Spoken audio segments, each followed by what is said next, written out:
Okay, some of yous are not going to like this, but we're going to talk about it. We're going to get into what? Cold showers. You're like, oh no, Dice.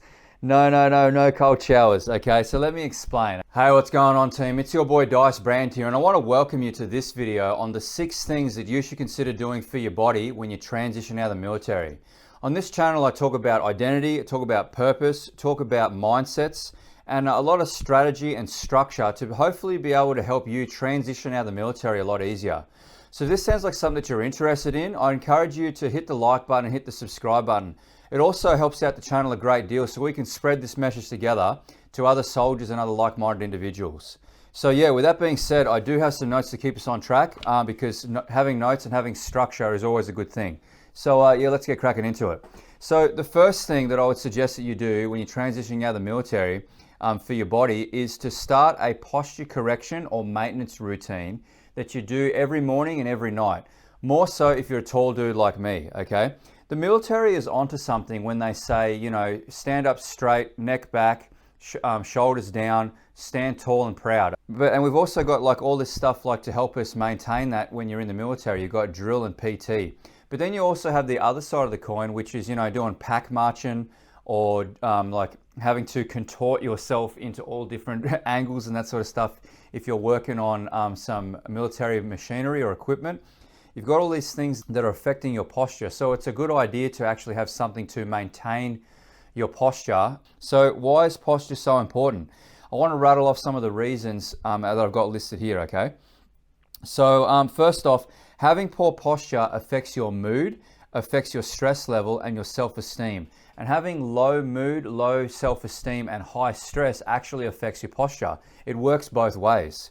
So if you're closed off to the world, you're very timid and stressed out, what happens to your posture? Okay, it tends to go up like this, okay, and your head tends to go forward. Have a look at computer nerds. Have a look at people that aren't very confident in themselves. They're usually looking at the ground or they're looking at their phone. They're looking downwards and their posture suffers because of this. So what happens when you're in this position? You know, you're in this position for an extended period of time. What's this telling your subconscious mind? This guy is stressed out. This guy is jacked up. Release more cortisol. And then this vicious cycle starts to happen where you've got poor posture. It increases your cortisol, makes you feel more stressed out, which keeps your posture in a bad state and just keeps going around in circles. So another side note, did you know that posture affects your testosterone and your serotonin levels? I didn't know that. So it affects your male sex hormone and it also affects your serotonin, your feel-good chemicals. I didn't know that. All right, so the next thing is like, did you know posture affects your memory encoding and your memory recall? So when we sit up and we stand up straight, you are more likely to encode positive memories and you're more likely to recall positive memories. I didn't know that until recently. That's pretty crazy. Anyway, moving on. You're probably asking, how does this relate to me, Dice? How does this posture thing really relate to me, okay? Well, think about how your posture and your vocal tone would affect your confidence and your chances of getting that job that you want. Or maybe even how you're perceived with the girl that you're talking to. Or at times when you're in situations where you're called upon like a crucial, what's called a crucial conversation, where you have to assert yourself and be able to talk a little bit more about you. How would that help with your overall confidence? How likely would that increase your chances of getting what you actually want? It'd be exponentially better, okay? So it's the difference between, hey, how you doing? Versus, hey, how you doing? So there's a big difference in the way that you are perceived based on your vocal tone and your posture and the way that you carry yourself. How do we fix this, or how do we maintain our posture if this is a problem? Here are some things that helped me when I first got out of the military. So first off is start a posture maintenance or like a correction routine if you've got bad posture that you do every morning and every night, that you incorporate into your morning and your night routine. So you really got to be proactive about this. So weights, okay? Remember the jerry carry, the glorious jerry carry. When you're doing jerry carries, it's really good for your posture.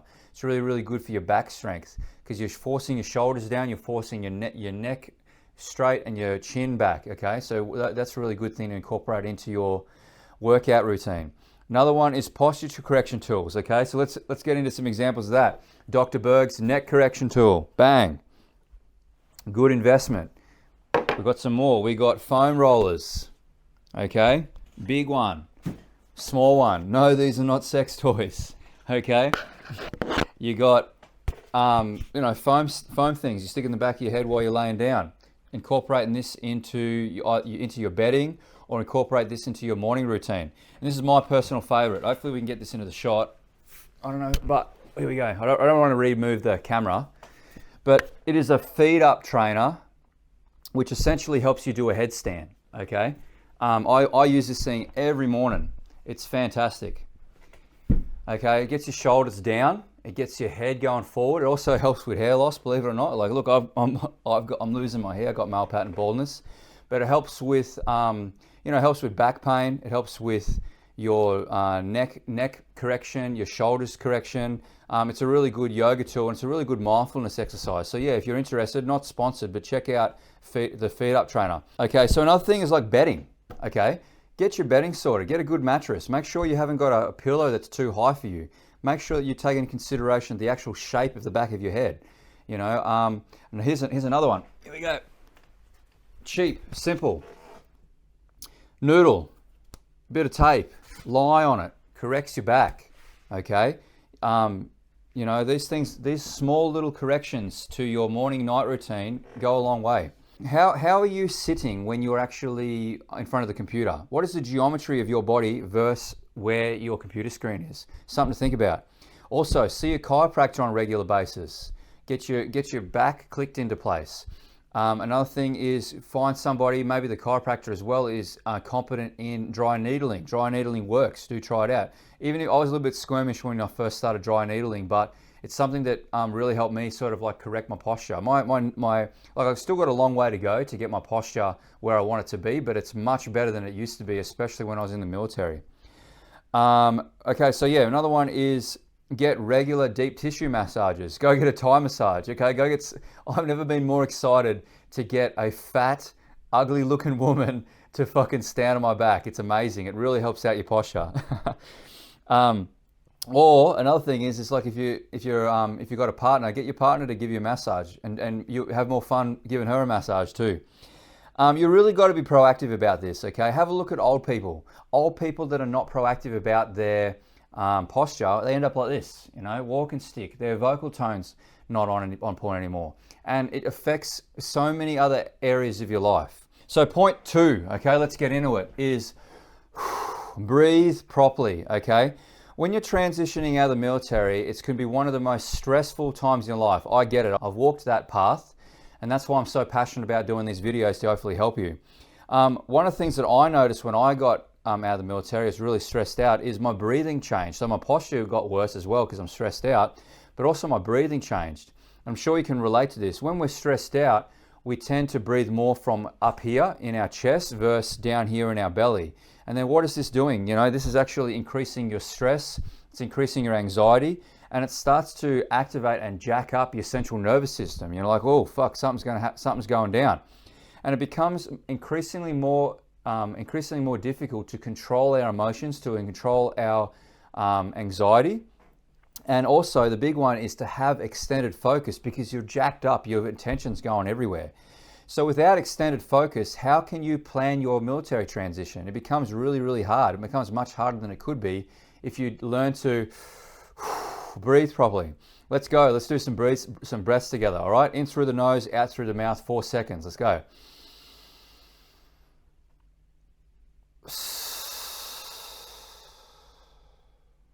So you're not going to be doing this all the time, okay? You don't want to be hyperventilating, but you at least need to get to a stage where you're breathing from down in your stomach, okay? And you're able to vocally project better and to calm your central nervous system down so your body isn't producing cortisol hormone all the time. So yeah, this tells your subconscious it's going to be okay. We're going to get through this, okay? We're stressed out right now, but I'm not going to perpetuate that thought, and I'm going to try and do my best to get through this. It's going to calm you down. It's going to put you, and from this state, you're going to be more resourceful. You're going to free up more of your mental bandwidth, and you're going to actually be able to solve the problems that are actually in front of you. This is going to go a long way to also help with your vocal projection.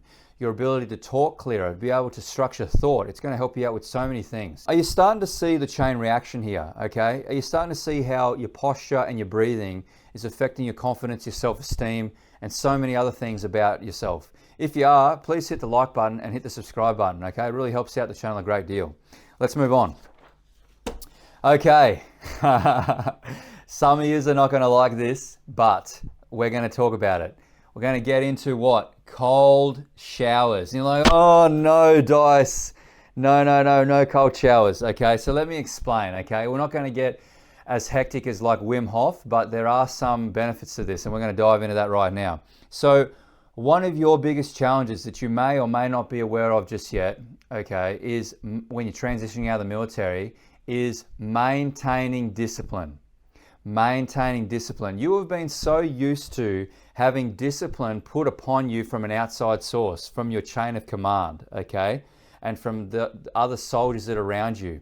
So when you get out of the military, that structure isn't really there anymore, okay? Reality check. You need to be able to put that discipline on yourself. When you first get out, you're like, I'm free. I can do whatever I want.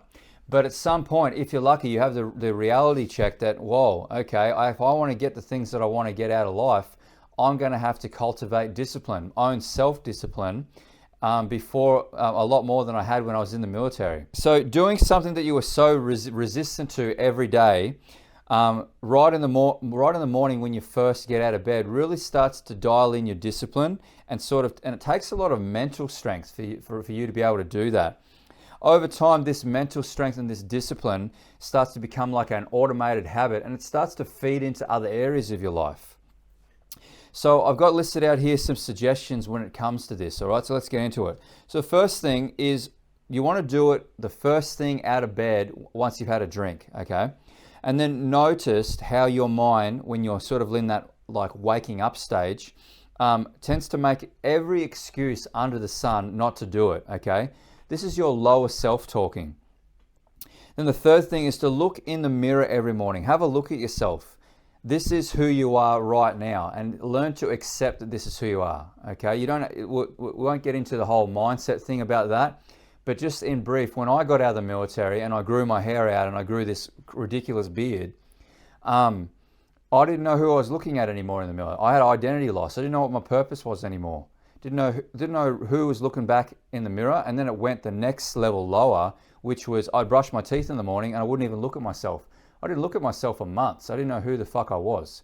But yeah, if you want me to do a video on some of my journey on how I arrived here, then I'll do a real long video on that. But with these videos, I try to make the main focus about you because I want to be able to help you. So yeah, the next thing is create a mantra that you say right before you turn the tap on, okay? Right before you endure the cold. So mine is, I will seek out small pain proactively so that big pain doesn't find me in the future. 3, 2, 1, go, boom. And the cold water comes in and you end up fucking shivering your ass off for a period of time, which we're about to get into how long.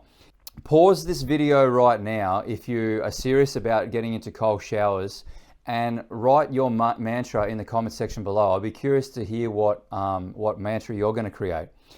Okay, so pause. No, okay, moving on.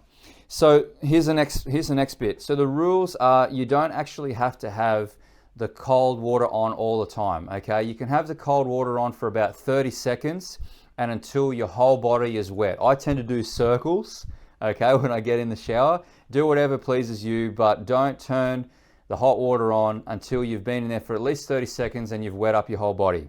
You want to train your mind to push through the discomfort and then be rewarded immediately after for it, okay? The next point is like, when the hot water finally comes on, when the hot water's finally there, do a fist pump. Do something that is motivating and awesome for you. It's like, fuck yeah, let's win today, you know, to prime your mind into actually going after something. You know, another point is like, once you get out of the shower, you're like, oh, okay, I actually did it. Your day hasn't even started yet, and automatically you've already got a win under your belt. So that's a good way to already start your day. All right, let's get into the fourth point. So the fourth point is look after your face and your appearance, okay? Also, side note, don't get any like ridiculous neck or face tattoos or hand tattoos. Grow out your hair or get some stupid beard when you first get out of the military. Resist that urge. If you want to see a video on why, I would love to do that video for you. Leave that in the comment section below. Earrings are okay because they're sort of reversible, but nothing too extreme, okay? Like I said, I'll try not to keep that tangent for another video. Okay, let me get this straight. You're not in the military anymore, okay? You're not in the military anymore. It's not cool to not look after your face. Cam is not part of your job description anymore. Not wearing sunglasses when you're out of field is not in your job description anymore. You know, there's no nobility in not looking after your appearance to not look after your face, okay? Does this mean wear makeup? Fuck no. It just means have a little bit more pride and put a little bit more attention onto like looking after your appearance, looking after your face, okay? It's going to go a long way for your self-esteem. It's going to go a long way for your confidence. And because people will see that you are looking after your appearance, they're going to take you more seriously because why? You're taking yourself seriously. All right, so the fifth point, get good shoes and get good insoles, okay? So once you hand your boots in and it's time to leave, you may have the realization that you don't have any fucking good shoes anymore. You know, if you're like me, I was using my work boots for everything from mowing the grass to doing clutch replacements, okay? And then you leave the military and you're like, oh, okay, I've got a few work boots here and there that I've managed to keep. Some of the things I had to hand back in, but it's still a good idea to link up with a podiatrist to get a good set of shoes, to get a good set of work boots, and to get a good set of insoles. You won't regret it, trust me.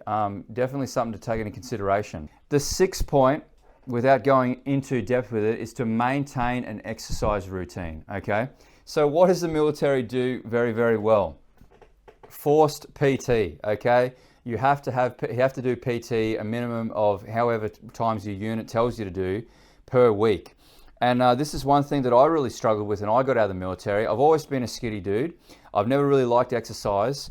Is to be able to maintain a PT routine, maintain an exercise routine.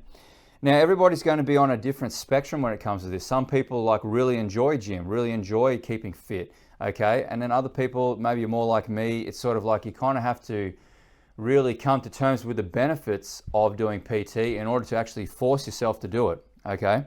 So you kind of have to suck it up. Suck it up, do PT, do physical activity. There are too many reasons for you to actually, like too many positive reasons to keep yourself physically fit, okay? I don't have to go, you're not a retard, you're watching this video, you know the reasons that are there. One of the things though, that you may not be fully aware of is you won't really appreciate how much PT affects your mind and your self-esteem and confidence until you stop doing it, okay? But you know, shit doesn't have to be as hectic as it was in the military. You don't have to be doing tie flipping anymore. You don't have to be doing fucking like RDJ or anything fucking ridiculous. You just have to have something that you feel is comfortable, that's going to like still keep you fit, but not get to the point where it's going to create an injury, okay? You probably might be like me and left the military because of some sort of injury.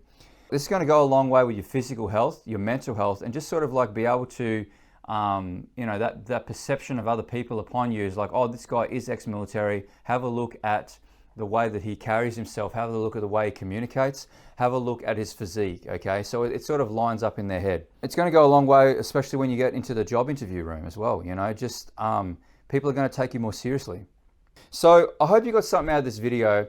And if you're an analytical and meticulously minded man between the ages of 18 and 35, and you're having a bit of struggle with like trying to find your purpose, you don't know what your identity is, and you need somebody to be able to point you in the right direction to reduce that that mental like gray area that's going on into your head, let me help you with this, you know.